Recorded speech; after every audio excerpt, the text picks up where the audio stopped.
Anoche nosotros comenzamos presentando la idea de un diagnóstico, ¿se acuerdan? Y decíamos que todo tratamiento comienza con un diagnóstico, sea del cuerpo, sea de la mente, sea de las emociones o sea del espíritu. Y es importante que nosotros nos examinemos. Pablo, en el contexto de la cena del Señor, dice: examínese cada uno para ver si estamos discerniendo el cuerpo. Hermanos, no podemos andar en la vida así como que un poco descuidados. Tenemos que examinarnos y ver constantemente una oportunidad de preguntarnos: Señor, ¿cómo estoy? Porque vimos algunas actitudes. Ustedes recordarán que la primera actitud que podemos nosotros tener en la vida espiritual es aquella que dice: algo me incomoda pero no sé qué es. ¿A quién le ha pasado eso? A mí me ha pasado. Y nosotros no sabemos si lo que nos está incomodando es de naturaleza emocional, es de naturaleza mental, física o es algo espiritual. Pero eso es la primera etapa. Luego vimos que puede darse el caso también de alguien que padece un mal o dice que padece un mal cuando realmente no le está pasando nada. Está inventando cosas y hay personas que inventan problemas. Luego hablamos también de aquel que cree que está bien cuando en realidad ocurre lo contrario. Y dice la Escritura: el que cree ser algo no siendo nada, a sí mismo se está engañando.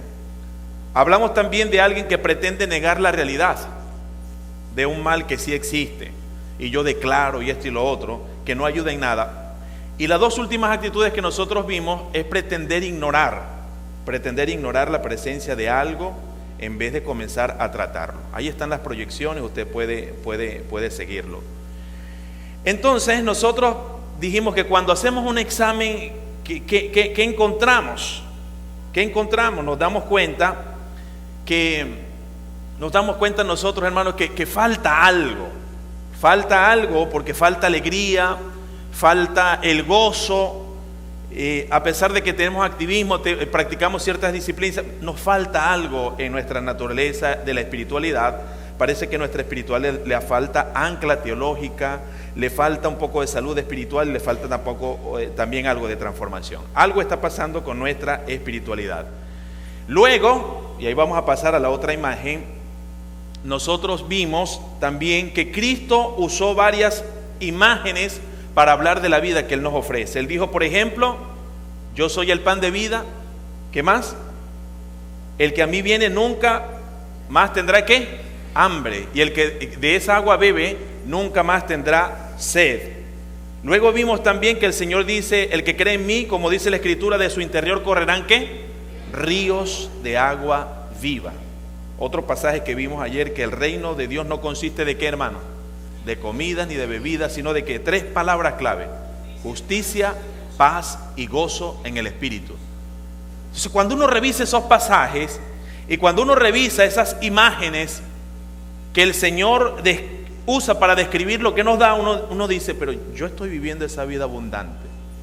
En mi vida hay justicia, hay paz, hay gozo. Y el último pasaje que mencionamos dice en Juan 10:10, ¿cómo dice Juan 10:10? Yo he venido para que tengan vida y para que la tengan en abundancia.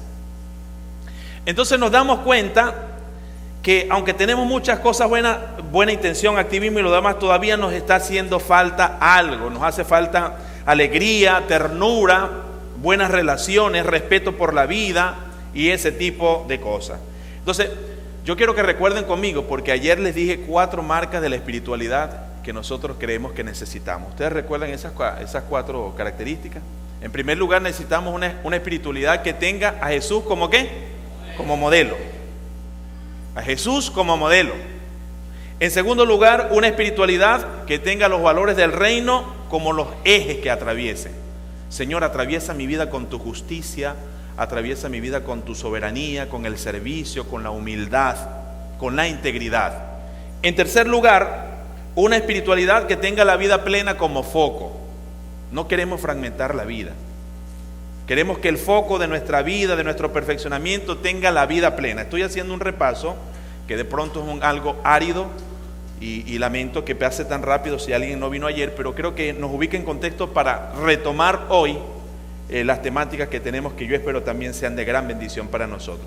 Y finalmente, una espiritualidad que respete ¿qué? El carácter integral, que tenga la integralidad como abordaje de la vida cristiana.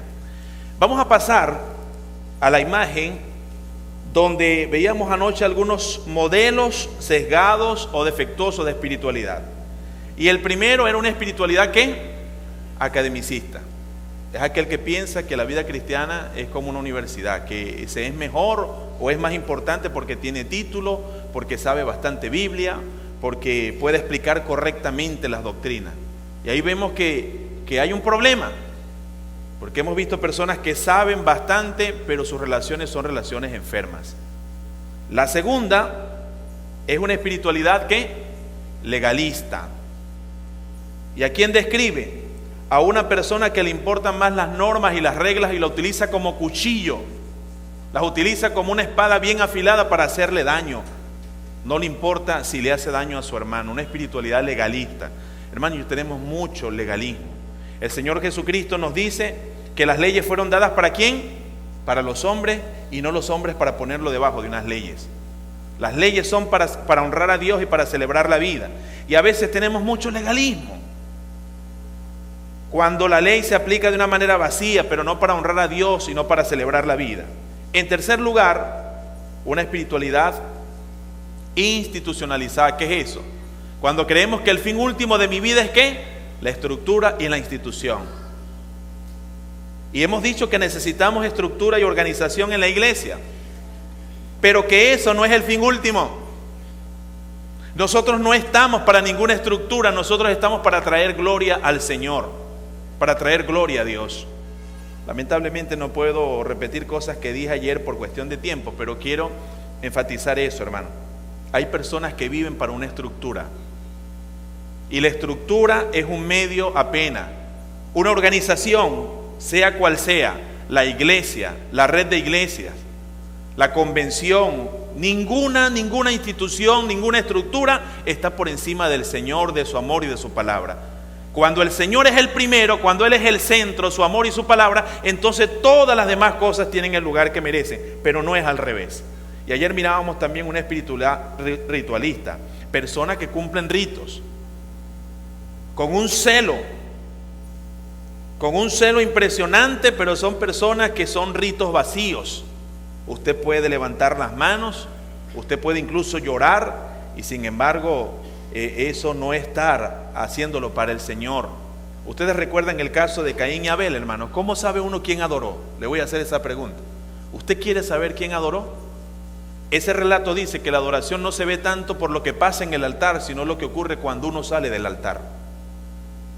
¿Y qué fue lo que hizo Caín cuando salió del altar? ¿Qué hizo Caín? Mató a su hermano. Entonces los ritos en el templo que se necesitan, podemos levantar las manos, no hay lío con eso, podemos dar las palmas, podemos cantar, orar y ofrendar, pero eso tiene que tener como foco Dios y el amor entre los hermanos. Cuando yo hago los ritos, pero al salir, por muchos ritos que cumpla, entonces mi vida no es una vida que exalta a Dios y que le hace bien a otro, yo estoy en un problema. Caín no adoró, aunque presentó ofrenda. Cumplió con el rito, pero no cumplió con el amor, con su hermano. Mató a su hermano. Así que los ritos a veces no son más que instrumentos para matar a otras personas. ¿Qué dice la Escritura? Si tú te das cuenta que tienes un problema con tu hermano y vas al altar y te vas a presentar ante la ofrenda, ¿qué tienes que hacer? Tienes que arreglar tu situación con tu hermano. Entonces un rito, una práctica, una disciplina espiritual no puede estar por encima del compromiso de honrar a Dios y de tener buenas relaciones de amor con mi hermano, con el prójimo. Hablamos de una espiritualidad también mística. ¿Cuál es esa? La espiritualidad mística es aquella que piensa que yo puedo tener una relación con Dios sin mediación alguna. No necesito estudiar, yo no necesito leer la Biblia, no necesito orar, yo no necesito de iglesia. Dios y yo nos entendemos, tengo un tubo directo con Dios. Y eso es un problema, hermano. Es un problema. Mucho cuidado con semejante misticismo. Personas que andan viendo cosas y escuchando cosas, hay que tener cuidado. Y yo no estoy diciendo, porque sabe que la palabra mística viene de misterio, y la fe tiene algo de misterio, tiene cosas que no comprendemos, tiene cosas que nos sobrepasan. Pero la fe, hay un autor que dice, llamado John Stott, creer es también pensar. La fe es inteligente, la fe tiene sentido común, la fe rinde cuentas, la fe y el camino se somete, la fe y el camino estudia. Porque aunque la fe no es racionalista, tampoco es irracional. Nadie ha llegado jamás a ser cristiano de manera irracional. ¿Qué te pasó? No, yo fui y cuando salí de ahí yo me hice cristiano, no sé qué me pasó. Eso no es así. Dios nos dio una mente. Dios nos dio una mente. Y si es malo utilizar la mente, entonces ¿cómo Dios me la da? No puede ser malo algo que Dios me dio. ¿Y qué dice Dios que tenemos que hacer con la mente? Que tenemos que amarle ¿con qué? Con todo el entendimiento. Amarás al Señor tu Dios con todo tu entendimiento. Así que, hermano, usar la mente es una manera de adorar a Dios. Tenemos que perfeccionarnos en la manera de usar la mente. ¿Sabe usted que muchas batallas se pierden o se ganan dónde? En la mente. Por eso Pablo dice que la transformación cristiana viene por la renovación ¿de qué? Del entendimiento. Por eso Pablo dice, si hay virtud alguna, si algo digno de alabanza, en esto pensad. Cuidado con ese misticismo que quita las mediaciones que Dios nos dio. Dios nos dio la mente como un medio de conocer su palabra, de conocer el mundo. Dios nos dio la comunidad como un medio de crecer y de fortalecernos. Cuidado con los místicos, hermano. ¿Cuál es la otra espiritualidad? ¿La recuerdan conmigo? Huidiza. ¿Qué dice qué? El mundo es malo y se está acabando, así que miren, señores, vámonos de aquí. No nos vamos a bañar más, no nos vamos a usar más desodorante, no hay que comer más, no importa aquí, ya esto se está acabando. Eso no es así. Hay un problema con esa espiritualidad que anda huyendo. Dios nos dijo, Señor, no te pido que ¿qué? Que los quites del mundo, sino que los guardes del mal. La espiritualidad del éxito o el triunfalismo, vamos a ir avanzando. La espiritualidad hedonista, que vives para sentir y pasarla bien, cuando Cristo dijo, miren, parte de la cosa puede ser tener aflicción en el mundo. Y Pablo nos enseñó así, he aprendido a contentarme, cualquiera sea ¿qué? Mi situación. Eso sí es verdadera espiritualidad. Y tenemos que perfeccionarnos. Hermano, yo no lo he aprendido todavía, se los confieso. Yo les voy a abrir mi corazón acá. En varios momentos de mi vida he sentido una gran vergüenza con el Señor. Porque me he dado cuenta que hay una diferencia cuando algo no está bien, cuando no tengo, y después cuando lo tengo, yo me siento como que, claro, uno se siente contento porque hay una respuesta y uno llega a tener algo. Pero sutilmente debo admitir que en mi corazón decía, Señor, pero ¿cómo yo no he aprendido a gozarme en ti? Y no es fácil, hermano. Esa es una escuela. Es una escuela. Aprender a contentarse cualquiera sea la situación no es sencillo. Pero tenemos que perfeccionarnos en la teología del contentamiento. Ni teología de prosperidad, ni teología de miseria y conformismo. ¿Cuál es la teología que debemos nosotros caminar y perfeccionarnos? En la teología de ¿qué? Del contentamiento. Cualquier sea la situación, nosotros vamos a mantener el gozo. ¿Qué dice la teología de la prosperidad? Y lo vamos a ver al final, mañana en la última conferencia. La teología de la prosperidad dice que las posesiones materiales son una evidencia de que usted está bien o mal espiritualmente. Y que sine qua non, todo cristiano tiene que prosperar materialmente. Y nosotros entramos en gran conflicto con eso, porque la Biblia no nos enseña eso. La Biblia nos dice que la vida del hombre no consiste en los bienes que posee. Cristo mismo dijo, el Hijo del Hombre no tiene ni siquiera ¿qué? ¿Dónde recostar su cabeza? Y sí pasan las personas justas y correctas por momentos de limitación y adversidad física y económica. Si no, miremos el caso de Job. ¿Qué dijo Dios de Job? No he visto qué persona que sea ¿qué? Más recta y justa como Job. Y Job experimentó situaciones difíciles en su vida material, financiera y demás. Una circunstancia financiera no es evidencia de salud espiritual y de que usted está honrando al Señor. Así que vamos a perfeccionarnos en la teología del contentamiento. Contentos, proactivos, aspirar cosas, pero no poner nuestra fe en eso. Y una teología sin estrés que le pudiéramos llamar paz y amor. ¿Ah? Son esas personas que andan por ahí diciendo, no, yo no quiero problemas, yo quiero pasármela bien, yo lo que quiero es andar sin estrés. Ahora, vamos a la otra parte aquí, y hoy quisiéramos ver algunos intentos de definición de espiritualidad. Tome nota ahí por allí, si podemos proyectar, amados hermanos, para que sepamos entonces a qué nos estamos refiriendo o a qué no nos estamos refiriendo. Yo no sé si usted logra captar allí en la pantalla, pero dice, cuando hablamos de espiritualidad, sígame aquí por favor, no nos referimos al espiritualismo desencarnado ni al ritualismo religioso, sino a la espiritualidad como estilo de vida que se orienta al cumplimiento del propósito de Dios para la vida humana y la totalidad de la creación. No estamos hablando entonces de ritos, ni estamos hablando de espiritualismo. Estamos hablando del compromiso de cumplir el propósito de Dios. ¿En qué aspecto de mi vida? En todos los aspectos de mi vida. Si nosotros invocamos por Padre aquel que es santo, dice Pedro que tenemos que ser santos ¿en qué? En toda nuestra manera de vivir. Ahora, si nosotros queremos hacerlo en nuestra fuerza, hermano, vamos a terminar frustrados. Pero tenemos que hacerlo en la fuerza ¿de quién? De nuestro Señor. Todo lo puedo en Cristo que me fortalece. Vamos a ver, René Padilla, un teólogo de los nuestros, latinoamericano, dice: la espiritualidad que necesitamos, ¿cuál es? Lean conmigo, vamos a leerlo. Dice: la espiritualidad que necesitamos es esa que se concreta en una manera de pensar, sentir y actuar coherente con Jesucristo como modelo de la nueva humanidad y que depende del poder del Espíritu. Y leamos ahora a Harold Segura, que en un intento de definición de espiritualidad cristiana dice así: es el proceso continuo por medio del cual seguimos ¿a quién? A Jesucristo, alimentando de la comunión íntima con el Padre, bajo el impulso del Espíritu Santo y en peregrinaje fraterno con la Iglesia. Vamos a desmenuzar esta definición. Maestros de escuela dominical, pastores, líderes, hermanos que les gusta aprender, que estamos aquí aprendiendo todo, le pregunto algo. ¿Qué nota usted de Dios en esa definición? Le voy a dar un tiempito. ¿Qué nota de Dios en esa definición? La Trinidad. Nosotros observamos que la espiritualidad cristiana es una obra del Dios Trino. Y téngalo allí porque lo vamos a retomar.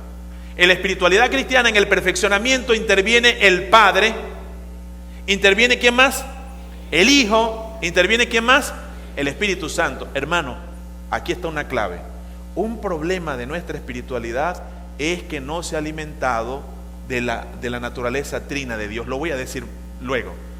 Pero le voy a explicar que a veces entendemos que el perfeccionamiento nada más es seguir a Jesús, imitar a Jesús, predicar a Jesús. Y nos olvidamos que el perfeccionamiento también tiene que considerar lo que el único Dios que se nos ha revelado en el Padre y en el Espíritu Santo puede hacer. Necesitamos una espiritualidad que le dé lugar al Espíritu Santo. Y a veces nosotros pensamos y nos critican: no, los bautistas no creen en el Espíritu Santo. ¿Han escuchado eso alguna vez? No vayas a esa iglesia. No, yo voy a la iglesia Bautista Israel. No, pero es que a mí me preocupa porque ahí no se mueve el Espíritu Santo. Ahí no está el mover del Espíritu. Ahí no creen en el Espíritu.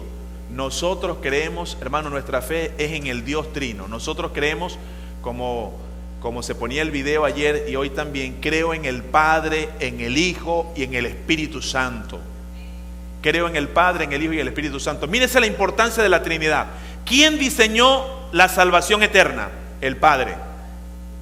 ¿Quién la ejecutó en la cruz? El Hijo. ¿Y quién la aplica en todas las eras? El Espíritu Santo. Así que nuestra salvación, nuestro perfeccionamiento y nuestra fe es una fe basada en el Padre, en el Hijo y en el Espíritu Santo.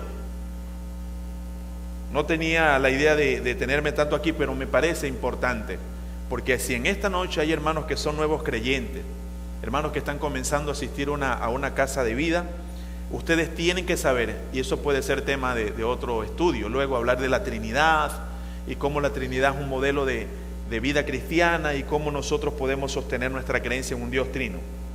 Pero creo que es importante. Vamos a pasar a la otra lámina. Hoy entramos en materia nueva a partir de este momento. Y la pregunta que quiero lanzar en esta noche es: ¿por qué un itinerario? ¿Por qué un itinerario? Ustedes ven en esa lámina lo que pudiera ser una instantánea de la cordillera andina. Esos sitios que son tan empinados, borrascosos, las nevadas y demás, y los alpinistas y las personas que se hacen el recorrido necesitan un itinerario. Si un alpinista, un montañista no tiene un itinerario, corre el riesgo ¿de qué? De extraviarse. Hermanos, es importante que nosotros sepamos qué itinerario estoy siguiendo yo. Oye, yo estoy yendo a la iglesia Israel yo soy cristiano, soy evangélico, soy bíblico, soy bautista, pero ¿cuál es mi itinerario de espiritualidad? ¿Yo voy a dejar el perfeccionamiento al azar? Le voy a adelantar un beneficio de tener un itinerario. A usted a veces cuando va a hacer un viaje, ¿cuál es el itinerario? Preguntamos, bueno, primero vamos a pasar por Guayaquil y luego entonces nos vamos a ir allá a Salinas y de regreso. Cuando uno sabe el itinerario, ¿qué pasa con los arreglos? ¿Qué hace usted? ¿Usted sabe qué tiempo le va a tomar? ¿Dónde se va a parar? ¿Qué más cosas uno arregla cuando sabe el itinerario? Usted no se va a venir aquí a Guayaquil, hermano, con un pasamontaña y con una... No, porque el clima no se presta. Cuando yo sé cuál es el itinerario, en qué consiste la vida cristiana, entonces yo tomo la preparación y yo desecho lo que es el peso que no necesito. Cuando una persona tiene un itinerario de ser un atleta y correr, ¿qué dice Hebreos como la imagen? Aquel que quiere correr, ¿qué tiene que hacer? ¿Qué hace? Se disciplina, se abstiene de todo lo malo y se quita ¿qué?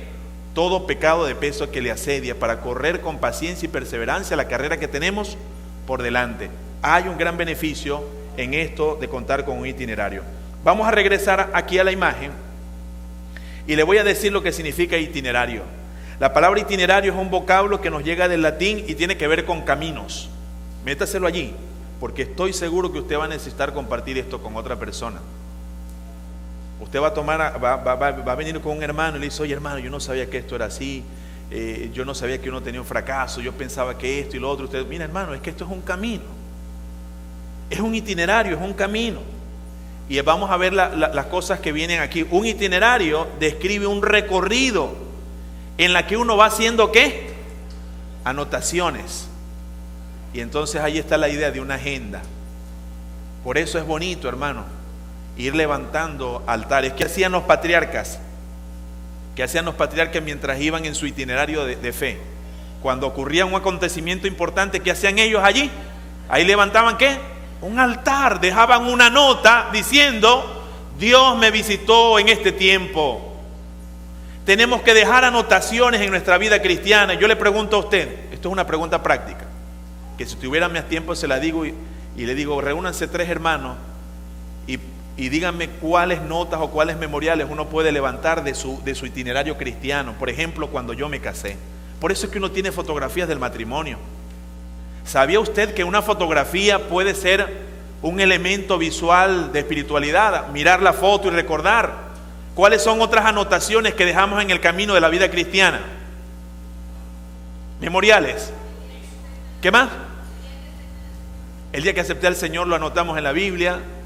O cuando nos dan el certificado, no sé si lo hacen acá, el certificado de bautismo. Esos son anotaciones que dice, ese día yo le dije, Señor, ¿qué es lo que significa el bautismo? Muero al pecado, nazco para Cristo, quiero seguir al Señor. Hermanos, qué bonito. Yo les dejo esa tarea. Piensen en anotaciones o memoriales que podemos y debemos dejar para recordar cuando aceptamos al Señor, cuando tuvimos una caída y el Señor nos restauró, cuando hicimos un compromiso, cuando fue que el Señor le llamó al ministerio pastoral, cuando nacieron los hijos, cuando dedicaron la casa. Todos esos son recuerdos y notas diciendo, aquí el Señor se manifestó en mi vida. Parte del perfeccionamiento es tener la capacidad de dejar esas notas y volver a ellas y recordar. ¿Se acuerdan como decía el salmista? ¿Qué hacía el salmista?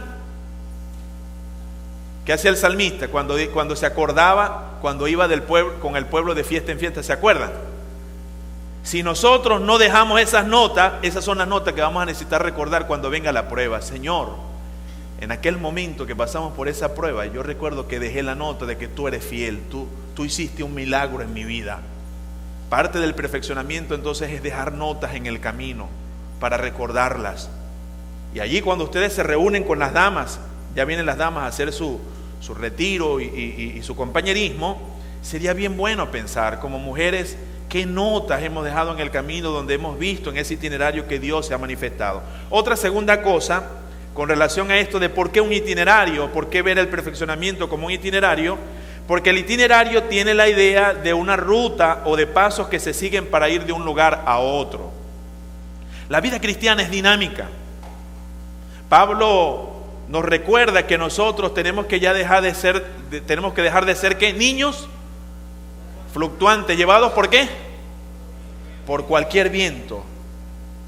Uno no puede estar así, hermano. Uno tiene que ser, nosotros hemos emprendido un camino y eso es ascendente, vamos creciendo y vamos cada día pareciéndonos más a Cristo. ¿Qué dice Hebreo de algunos hermanos? Ustedes deberían que ser maestros y todavía son ¿qué? Niños, tomando ¿qué? Pura leche espiritual. Uno tiene que proponerse tramos, hermano. Ahora yo tengo que seguir avanzando, tengo que crecer. ¿Quién se gradúa de discípulo?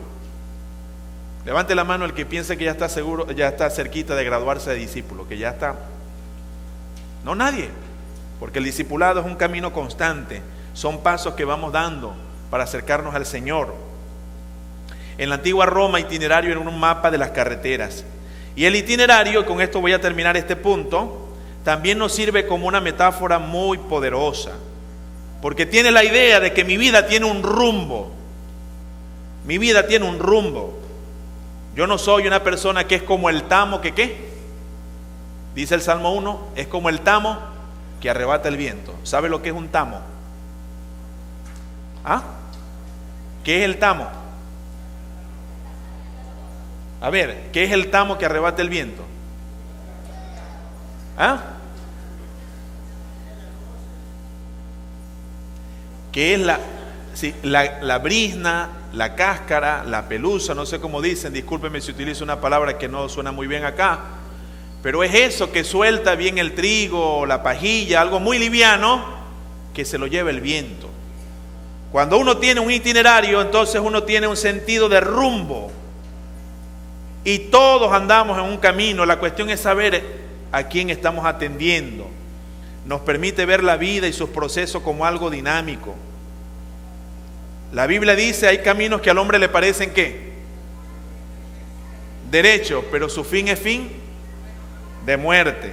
Y nos recuerda que en el recorrido, por cualquier camino vamos a encontrar altos y bajos, trayectos con descansos, trayectos con accidentes.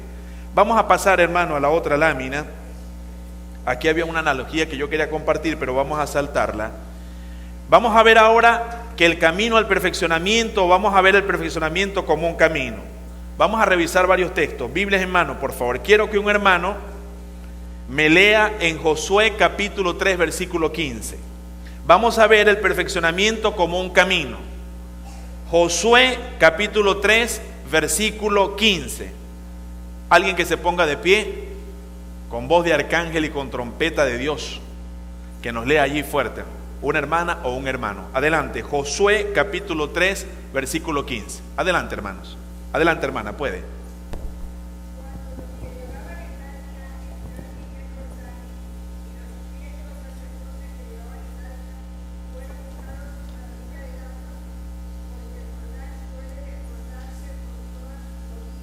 Todo el tiempo de la siega, las aguas que venían de arriba se detuvieron como en un montón bien lejos de la ciudad de Adán, que está al lado de Zaretán, y las que descendían al mar del Arabá, al mar salado, se acabaron y fueron divididas, y el pueblo pasó en dirección de Jericó. Muy bien. Nada más. Versículo 15 nomás. Ya, Ok. Hermano, mire, fíjense una cosa. Este poeta español, Antonio Machado, él fue el que hizo ese fragmento que luego Joan Manuel Serrat tomó y dijo: caminante, no hay camino, se hace camino al andar. Eso es una poesía. Y alguien pudiera decir, ¿cómo que no hay camino? Claro que sí hay camino, Cristo es el camino. No, yo quiero tomar la segunda parte, que dice que el camino se hace como al andar, hermano. Escúcheme por favor, y me alegra mucho que veo caras jóvenes. Hay varios jóvenes en esta noche. El camino se hace al andar. Se lo voy a explicar. Dice la Biblia que aquellos leprosos, mientras iban caminando, iban ¿qué? Siendo limpiados. Se lo voy a decir otra vez, hermano. ¿Cómo fueron o iban siendo los leprosos limpiados de su lepra? ¿Mientras qué? Mientras iban caminando. No se pare usted a pensar, Señor, no, yo voy a esperar que tú me quites todas las lepras para servirte. ¿Está captando lo que le quiero decir? Señor, es que, hermano, y a veces nos llegan a los pastores y dicen: pastor, yo sé que no me he bautizado, pero es que yo todavía no estoy preparado para bautizarme. Primero tengo que, ¿qué? ¿No le han dicho eso? No, yo todavía tengo cosas. Entonces cuando yo logre quitarme todas las lepras, entonces yo me echo el chapulún. No, hermano, el perfeccionamiento cristiano no es así. Se hace camino al andar. Cuando usted camina en obediencia, así tenga encima una cantidad de lucha, usted va a ver cómo Dios le va a estar purificando. Yo digo eso y me emociona, hermano. Yo digo eso y me emociono y digo, menos mal, porque si no yo no calificara para esto.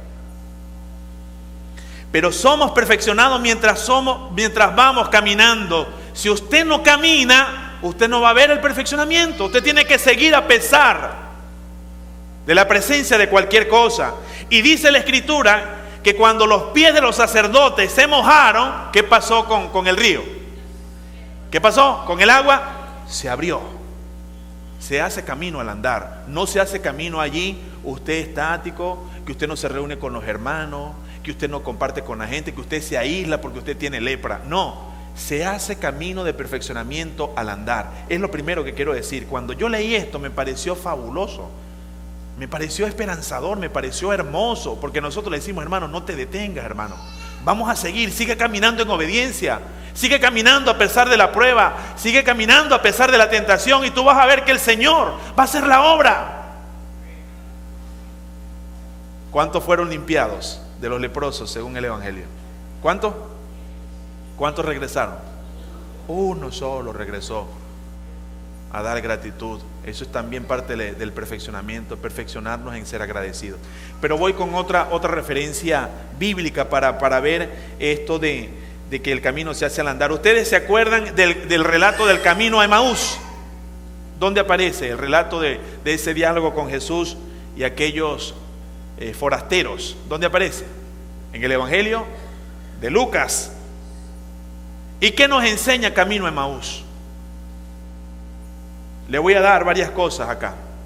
En primer lugar, nos enseña, cuando vemos el perfeccionamiento como un camino a Emaús es una metáfora del perfeccionamiento. ¿En qué sentido, Pastor Richard? En este sentido, que el Señor camina con nosotros incluso cuando nosotros pensamos que no está. ¿Aló? Eso es poderoso, hermano. Señor, no te siento, pero eso no significa que no está. ¿Cómo iban los forasteros camino a Emaús? Vamos a hacer un recordatorio. ¿Cómo era el mundo emocional de ellos? ¿Cómo estaban? ¿Estaban qué? Tristes, frustrados, desalentados. ¿Qué más estaban?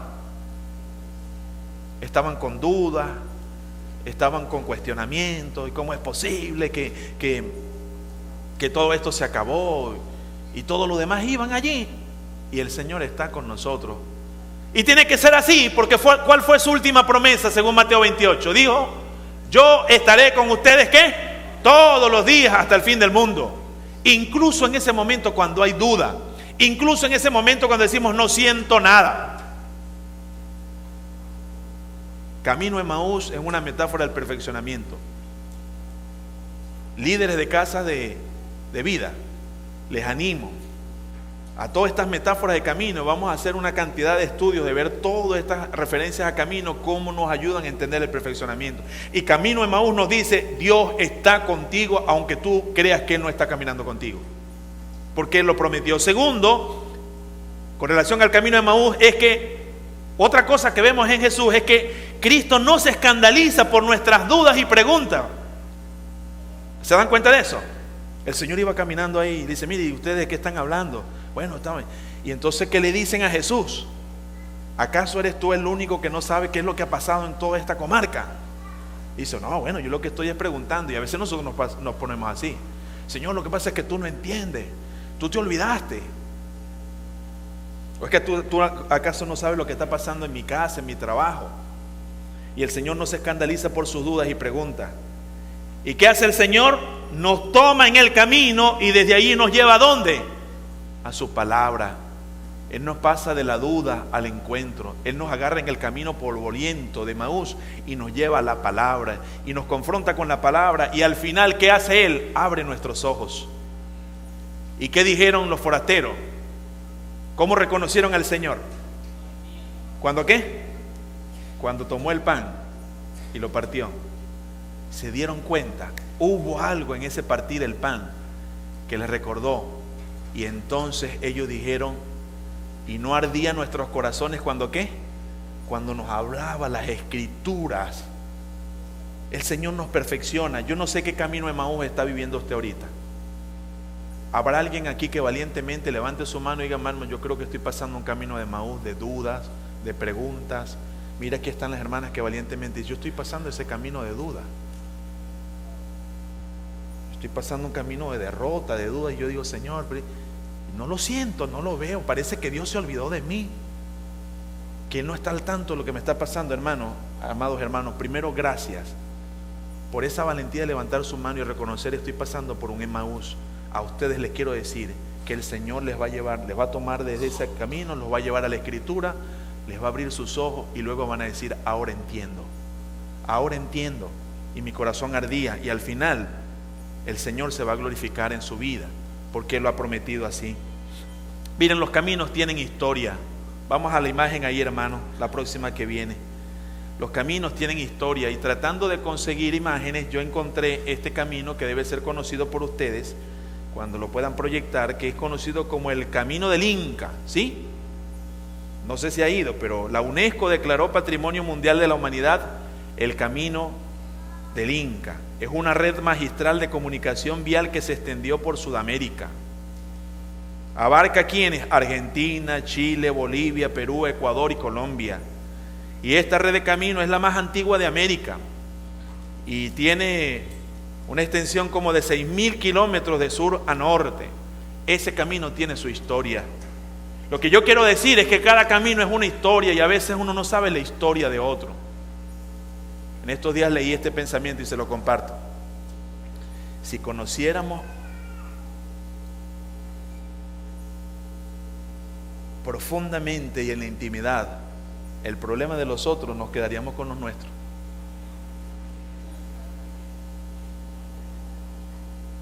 Cada quien tiene su historia. Usted no tiene que repetir la historia de otro, pero usted puede aprender de la historia de otro. Y yo le voy a pedir algo, hermanos. Parte del perfeccionamiento no es andar criticando las historias de los demás. Cada quien tiene su caminar con el Señor, y tenemos que orar que Dios se glorifique, porque todo camino tiene una historia. ¿Cómo se hizo un camino? ¿Cómo se hace un camino? Se hace caminando. ¿Pero por qué se convierte en camino? Porque alguien lo pisó, y luego la cantidad de gente que pisó por ahí. Entonces lo que yo quiero ver es que veamos la vida cristiana también se perfecciona cuando sabemos que otros caminaron primero que nosotros. Israel es lo que es porque otros caminaron este camino, y nosotros tenemos que decir: Señor, ¿qué? Tenemos que decir ¿qué? Gracias por lo que caminaron este camino, porque nos allanaron el camino, Señor, a su manera, con sus límites, con sus alegrías, con sus pasiones, con sus temores, con sus miserias, pero ellos caminaron este camino. Hicieron la labor de Juan el Bautista. ¿Qué hizo Juan el Bautista? ¿Vino a qué? A allanarle el camino al Señor. Ahora el Señor está caminando por acá, por Israel, haciendo cosas hermosísimas, y va a seguir haciendo cosas hermosísimas, hermano. Y ustedes siguen pisando caminos, siguen haciendo historia, que se pueda decir: Israel está haciendo una historia en esta etapa de su vida, una gran historia, la historia de lo que Cristo hace, y las pequeñas historias, porque cada uno de nosotros es una historia. Qué bonito eso. El pastor me compartía un poquito cuando veníamos en medio del diluvio, porque hoy hubo un diluvio en Guayaquil, hermano. Qué cosa tan impresionante. Miren cómo estaba el camino acá. Pero así es el perfeccionamiento. Permítanme tomar la idea esta del tráfico. ¿Un camino cómo? ¿Un camino cómo? Difícil, hermano. ¿Qué es lo qué le provocaba a usted honestamente, hermano? Dígame, ¿qué le provocaba a usted cuando esos carros y no se quedaba detenido allí y la cosa? Hermano, y me di cuenta que parece que los motorizados, hermano, los motorizados son iguales en todas partes. se parecen a los de Venezuela, aunque creo que los de Venezuela, mi saludo a mis compatriotas venezolanos que puedan estar viendo, son más temerarios. Impresionante. Pero hoy me pasó un motorizado cuando veníamos, porque yo, ¿y qué le pasó a este hombre? Y se metió allí. Pero en el camino uno ve cualquier cantidad de cosas. Y seguimos ahí, hermanos. Le quiero decir que los caminos tienen historia. El camino del perfeccionamiento es una historia. La gente no sabe. Mire, usted no sabe muchos caminos de esta iglesia que tienen su historia. Y alabado sea el Señor por quienes caminaron primero. Y gloria a Dios, porque ahora los que están pisando el camino son ustedes, hermano. Ahora no se quede, hermano, a la vera del camino. No se quede ahí, porque usted se puede quedar nada más en el camino viendo. Pero como usted se quiere perfeccionar, dice, no, yo voy con el pueblo peregrino, yo voy a caminar las nuevas historias de Israel. Yo quiero contarlas, yo quiero vivirlas, yo quiero hacer mi parte. Podemos decir amén. Podemos decir amén. Revisando otros pasajes, vamos ahí, hermanitos. Y voy a revisar solamente unos pasajes para que ustedes vean la gran riqueza de mirar el perfeccionamiento como un camino. El primer pasaje tiene que ver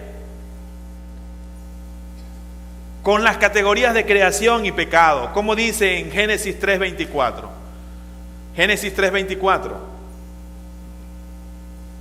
dice que por la desobediencia de nuestros primeros padres el Señor echó a nuestros primeros padres del huerto y dice, guardó el camino de retorno al árbol de la vida. Es la primera vez que leí en la Biblia referencia a camino.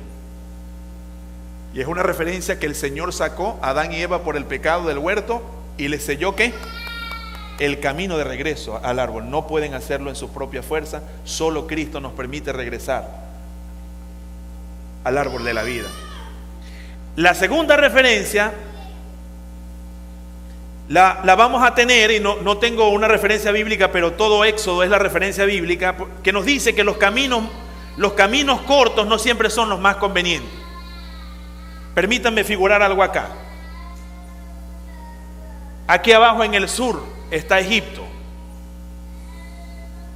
Y el Señor iba a llevar al pueblo sacado del sur y lo iba a llevar allá, lo que se conoce como la media luna fértil, Mesopotamia. Mesopotamia significa meso, medio, y potamos, río. Es una región que estaba entre dos ríos, eso es Mesopotamia. Allí Dios le estaba preparando al pueblo una tierra preciosa. Pero el pueblo tenía tres rutas posibles. Una era por el norte, por arriba. Otra era por el centro, que era más directa y más corta. Y la otra era el camino ¿de dónde? Del sur, que era el más largo. Moisés conocía el desierto, ¿sí o no? Y Moisés seguramente dijo, Señor, bueno, por el norte no es tan cerca, pero no es tan fácil, pero está cerca. Y el Señor le dijo, no por el norte. ¿Saben por qué no por el norte? Porque en el norte había una cadena de cordilleras que eran muy empinadas y las mujeres embarazadas y los niños no iban a poder pasar por ahí. ¿Cuál era la ruta más cerca para llegar a la tierra prometida? Por el centro. ¿Y por qué el Señor no pasó al pueblo de Dios por el camino del centro? ¿Por qué? Porque ahí se iban a encontrar con todos los feos, los jebuseos, los no sé, todos esos feos. Y decían, si esta gente pasa por ahí, ¿qué les va a pasar con los filisteos? Se van a frustrar y se van a desanimar y se van a regresar. El Señor los hizo bordear por el sur, el Mar Rojo, para entrar. Y era un camino larguísimo y complicado. Yo se lo voy a poner facilito. A veces queremos los caminos más cortos. Pero si queremos perfeccionarnos, tenemos que entender que el camino más corto no siempre que es el camino más conveniente. ¿Por qué era necesario el camino del sur? ¿Por qué, hermano? ¿Por qué? Porque Él los iba a perfeccionar. ¿Sabe qué aprendió el pueblo de Israel por el sur? Aprendió a ver la gloria de Dios, aprendió a confiar y depender del Señor, y aprendió a ser un pueblo guerrero. Se llenó de ánimo y de fortaleza. Ahí usted me dice, pero yo no sé, tengo tiempo orándole al Señor, y le tengo tiempo orando al Señor, y esto no me responde, y la respuesta no llega, y hasta cuándo, Señor, pero hazlo corto. Y el Señor te dice, pero tú no me entiendes, pero el camino más corto no es el que te conviene. Déjame hacer mi obra, dame tiempo, yo te voy a pasar por un proceso donde tú vas a salir como fortalecido, en victoria, vas a salir fuerte. Hermanos, mire, cuidado con ese perfeccionamiento de caminos cortos. Bueno, no importa, vamos a firmar el negocio rápido, hermano. Los caminos cortos te pueden meter en problemas. Mucho cuidado, decimos en Venezuela, con los caminos verdes. Dicen aquí así también. Caminos verdes son atajos. Bueno, vamos a meternos aquí, nadie se va a enterar. Eso no lo va a saber nadie. De todas maneras, el pastor no está aquí o mi esposa no sabe. Vamos a meternos por aquí y usted termina complicándose en la vida cristiana por querer ir por un camino corto. Siga por el camino de Dios, porque Dios sabe lo que está haciendo. Ahora, hay otra referencia aquí que es interesante y dice la Biblia que durante todo el camino del peregrinaje por el desierto, ¿qué hizo Dios con su pueblo? Lo acompañó y lo proveyó. Le levantó 2 epifanías. Dios se manifestó de 2 maneras. ¿Qué les puso en la noche? ¿Le puso qué? Columna de fuego, ¿para qué? Para alumbrar en la oscuridad y para matar las plagas. ¿Y qué les puso de día? Una gran nube que les protegía, hermano. Dios en el camino. Mire qué bonito, lo escribí así, me parece hermoso. Dios es el Dios que acompaña a su pueblo peregrino. Usted no está solo en el camino del perfeccionamiento. Dios va con nosotros y Él sabe de qué cosa qué tenemos necesidad. Y no he pronunciado la palabra cuando Él ya me está mandando maná, cuando Él ya me está proveyendo codornices, porque Dios va conmigo en el camino, no voy solo. Unas 3 referencias más para ir a otro punto y hacer una sesión de preguntas y respuestas. En la Biblia, otra referencia a camino tiene que ver con la parte ética o sapiencial. Aquí varios saben qué es la sapiencial. La sapiencial es un género literario de la Biblia que tiene que ver con sabiduría, que significa la capacidad de aplicar la verdad de Dios a las cosas prácticas. Eso es la sabiduría sapiencial. ¿Cuál es el principio de la sabiduría? El temor al Señor. Quien es sabio es una persona que honra a Dios en las cosas prácticas de la vida. Es prudente, sabe cuándo se calla, sabe cuándo habla. Y la Biblia dice que bienaventurado aquel varón que no anduvo en qué, en camino de pecadores.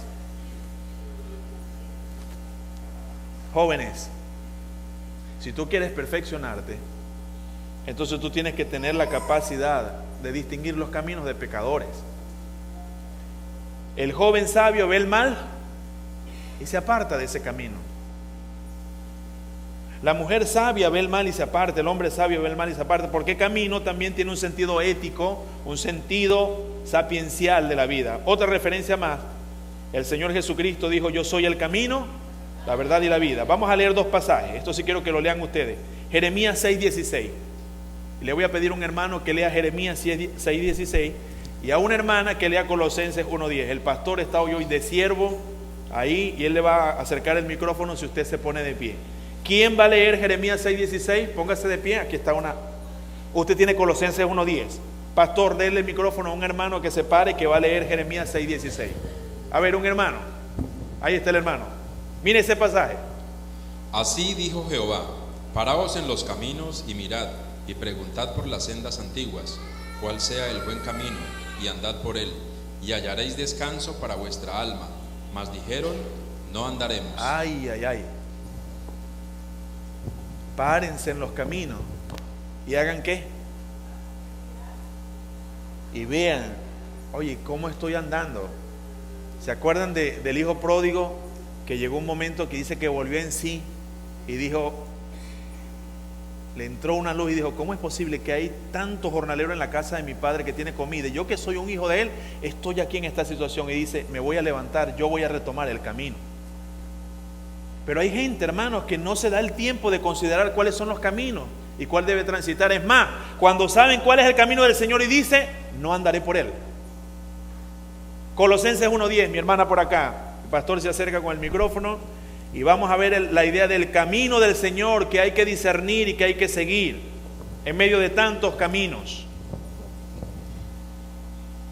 Para que andéis como es digno del Señor, agradándole en todo, llevando fruto en toda buena obra y creciendo en el conocimiento de Dios. Para que andéis como ¿qué? Como es digno, el perfeccionamiento, un andar, un camino. ¿Ustedes saben cómo le llamaban los primeros cristianos? Según Hechos, ¿cómo les llamaban? Los del camino. Los del camino. Y el Señor nos dice, te haré entender y te enseñaré el camino en que debes andar. Estas cosas enseñarás a tus hijos andando, ¿por dónde? Por el camino. El perfeccionamiento es en el camino. El perfeccionamiento no es nada más en el templo. El perfeccionamiento no es nada más cuando estoy metido allí leyendo la Biblia. El perfeccionamiento es una cosa de camino, andando en el camino. Dios usa los lirios del campo que veo en el camino. Dios usa las aves de los cielos que se atraviesan en mi camino para enseñarme a mí fe y dependencia. En el camino también encontraremos a los golpeados que están tirados en la vera del camino, a quienes tenemos que hacerle misericordia. Un elemento más para cerrarlo acá. Y podemos hacer la presentación, por favor, allí, que hemos llamado dinámicas del perfeccionamiento, que ese camino es un camino con altibajos. Miren ese camino. Ese también es un camino, o es una imagen de una parte del camino del Inca. Me quedé con ánimo, hermano, de caminar algún día eso por allí. Es impresionante toda esa cordillera. Y ahí está ese camino, mire, empinado, irregular, con accidentes, no es regular, hay que caminarlo con mucho cuidado. Yo imagino que esas piedras con la humedad son babosas o son inestables. Es un camino que hay que saber andar. Y la vida cristiana o el perfeccionamiento es un camino con altibajos. Se lo voy a demostrar y con esto cierro. Primero, nuestros primeros padres, Adán y Eva, extraviaron la senda. Nuestros primeros padres se extraviaron de la senda. El Señor les dijo, de todo árbol que hay en el huerto pueden comer, pero de ese árbol que está en el centro, ¿qué pasa? No coman, porque el día que de él coman, ciertamente ¿qué? Morirás. Dios tiene sus noes, hermano. Cuando cierta parte de especialistas de la conducta dicen no, que los noes le hacen daño a la gente, tú no le puedes decir a un niño no hagas eso, no, entraríamos a un problema, porque Dios tiene 10 noes. ¿Cuáles son esos 10 noes? Los 10 mandamientos. Dios pone límite al camino. Tú no puedes vivir como tú quieras. Hay cosas que Dios dice, no la hagas. No la hagas. En segundo lugar, en esto de los altibajos, yo quiero que piensen, por favor, en la familia de los patriarcas.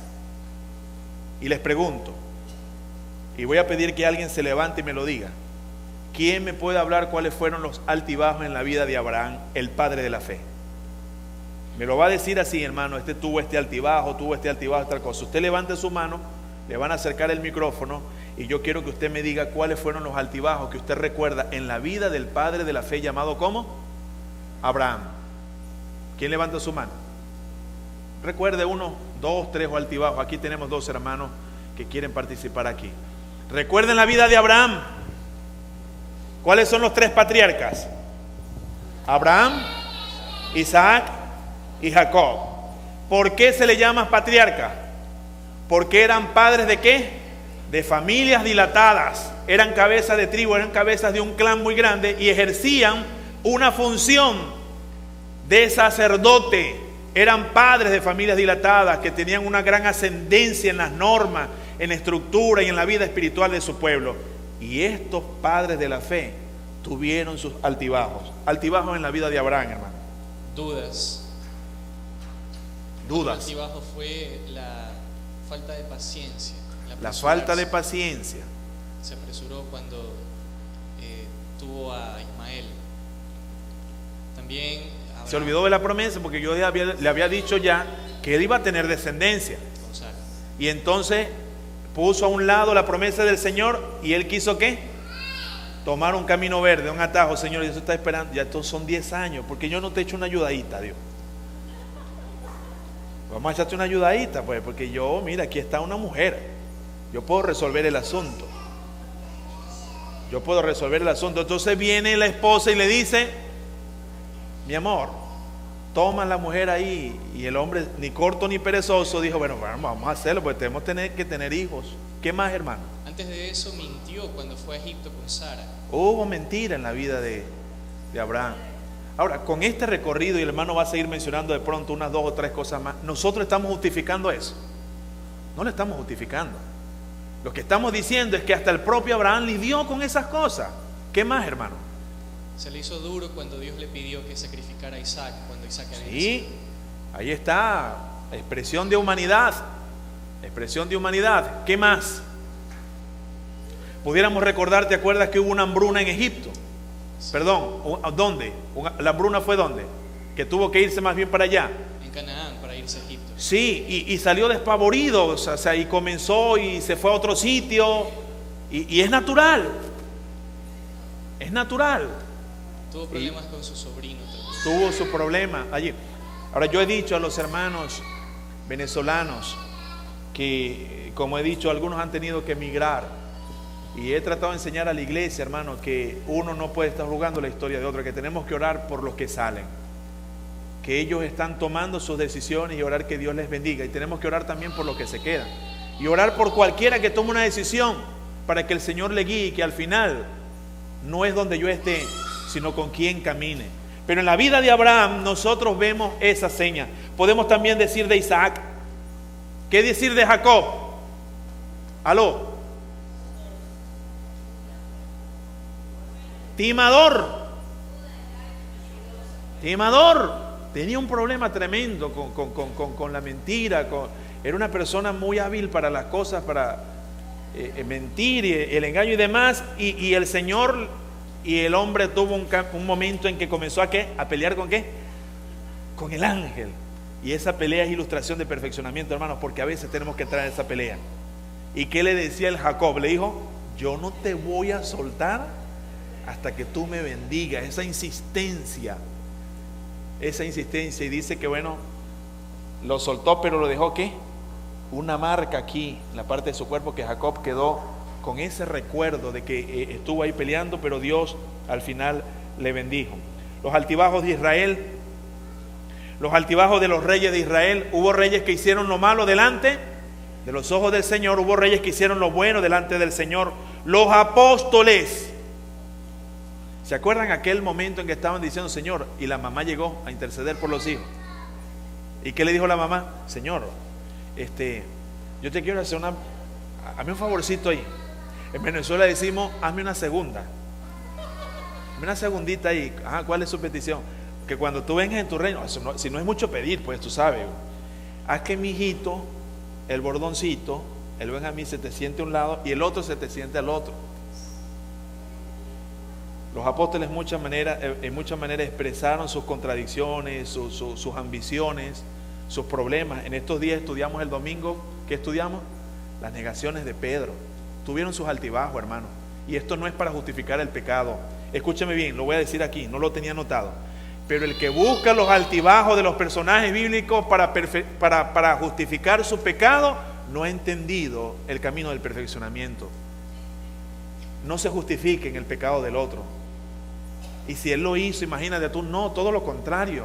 Ellos quedaron como signos de lucha para invitarnos a nosotros al perfeccionamiento. Los apóstoles, las primeras comunidades cristianas, ¿se acuerdan discúlpenme la expresión, a lo mejor no la comprenden, nosotros decimos allá San Plegorio? Eso fue un alboroto, eso fue una cosa tremenda. Cuando estaba creciendo la iglesia, ¿qué pasó con las mujeres hebreas y las griegas? Se estaban quejando, hermano, de que estaban atendiendo mejor ¿a quiénes? A las hebreas, y a las griegas las estaban menospreciando, y entonces hubo necesidad de poner orden en la situación, porque la vida de la iglesia es así, hermanos. A veces nosotros decimos: tenemos que regresar a la iglesia primitiva, y lo hacemos con una visión romántica, y no nos damos cuenta que cuando nos asomamos por ciertas ventanitas, y hay 3 ventanas en el capítulo 2 y en el capítulo 4 de Hechos, y usted se asoma por ahí, hermano, y mire, ahí había situaciones difíciles. Asómese por una ventana de los hermanos de Corintios. ¿Qué había en la iglesia de Corintios?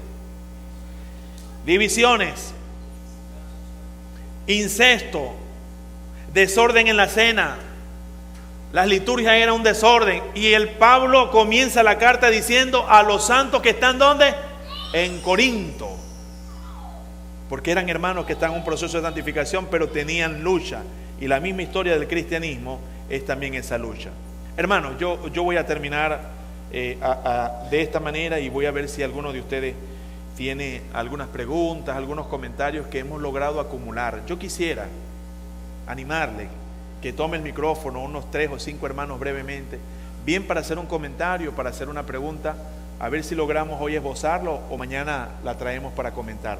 Pero me gustaría que participaran 1 o 2 jóvenes, un hombre o una mujer, así variado para ver qué tenemos. Voy a terminar con eso que ocurrió en el camino cuando el buen samaritano se detuvo, camino a Jericó, ¿se acuerdan? ¿Qué fue lo que pasó? Un judío iba de camino y unos malhechores lo asaltaron, lo interceptaron, ¿y qué hicieron con él? Lo golpearon, lo despojaron y lo dejaron medio vivo, dice el original, medio muerto. ¿Y qué hizo el samaritano en ese camino? ¿Qué hizo el samaritano en ese camino? Él hizo lo que tenía que hacer, pero vamos a ver qué hicieron los otros religiosos y vean lo que es el camino al perfeccionamiento, porque el perfeccionamiento es cosa del camino. ¿Qué hacemos cuando en el camino nos encontramos algo? Y allí encuentro 3 muestras de espiritualidad que tenemos que imitar como Iglesia Israel. Hermanos de Salinas que me están escuchando y hermanos que están escuchando la transmisión en otras partes del mundo, 4 marcas de una espiritualidad del camino que encontramos allí. ¿Qué hicieron los religiosos? ¿Qué hizo el sacerdote? Se puso a un lado del camino, eludió. ¿Qué hizo el levita? También se alejó de él. Pero hay 4 cosas que vemos allí. Anótenla en su mente, grábenla en su corazón o póngala en el papel para que después la medite y la comparta. En primer lugar, hay espiritualidad genuina cuando usted está dispuesto a cambiar su agenda. ¿Me capta lo que quiero decirle? El sacerdote y el levita, ¿qué hicieron? No, yo no me puedo detener a atender a esa persona porque tengo que ir a orar. Va a llegar tarde a dirigir el culto. A mí me toca predicar. O quiero llegar temprano al ayuno. No estuvieron dispuestos a cambiar su agenda para atender una agenda que era de Dios en ese momento. Cuando hay espiritualidad comprometida y genuina, cuando uno está dispuesto a ¿qué? A modificar la agenda. Señor, si tú me estás poniendo esto, aunque yo tenga los planes que sean, yo voy a atender lo que tú me estás presentando. En segundo lugar, hay espiritualidad genuina cuando usted dedica tiempo. Miren, hermanos, el perfeccionamiento pasa por dedicarle tiempo a otro. ¿Qué hizo el samaritano? ¿Qué hizo? Se detuvo. Y se detuvo ahí con él a atenderlo, a curarlo. El perfeccionamiento pasa porque nosotros dediquemos tiempo a otra persona. Piensen en eso, por favor. ¿Qué persona habrá cerca de su familia o qué persona Dios le está abriendo en la casa de vida, en su comunidad, que el Señor te está diciendo, yo quiero que te perfecciones en dedicarle un tiempo a las otras personas? El discipulado es dedicar tiempo. Uno no puede servir a otro sin dedicar tiempo. Como yo decía anoche, la madre para amamantar, ¿qué tiene que hacer? Tiene que dedicar tiempo y esforzarse y sacrificarse. Nosotros no nos vamos a perfeccionar como iglesia si no estamos dispuestos a dedicarle tiempo a otro.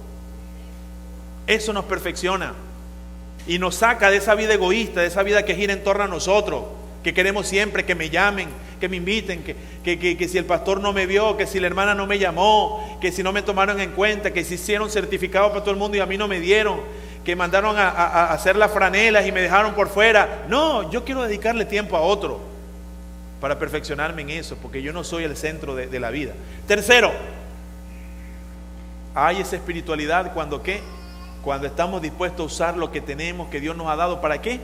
Para el bienestar de otro. Invertimos en otro. ¿Y cuáles son las inversiones de este hombre? Número 1, vino. Número 2, aceite. Número 3, vendas. Número 4, cabalgadura. Y número 5, dinero. Nosotros nos queremos perfeccionar, pero sin invertir. Ahora le voy a hacer una pregunta. ¿Cuál será el equivalente de vino, de aceite, qué más? Vendas, cabalgadura y dinero. Y la última. Hay espiritualidad que nos perfecciona cuando estamos dispuestos a exponernos. ¿Sabe ustedes también en parte por qué nos separaron el sacerdote y el levita? Porque ese camino era ¿qué? cuando uno va a servir a otro, escúcheme una cosa, es imposible servir a otro sin uno exponerse en cierta manera. Cuando usted le abre la puerta de su corazón a alguien, cuando usted le abre la puerta de la casa a alguien, cuando usted atiende a una persona en cierta manera, cuando la iglesia recibe, y tiene que ser así, tiene que estar abierta para todos, en cierta manera que nos estamos ¿qué? Exponiendo. Pero hay que hacerlo. ¿Será que la Iglesia Bautista Israel va a ser una iglesia dispuesta a exponerse para expresar el amor del Señor, para alcanzar, para celebrar la recuperación de tantos? Podemos decir que sí, amén. Amén a eso. Hermanos, vamos a dejarlo aquí en esta noche. Yo espero que vengan mañana. Mañana vamos a hacer un remate como de carrera. Vamos a hacer el repaso. Y yo quisiera terminar mañana en cosas reflexivas, bien puntuales y prácticas para la vida cristiana.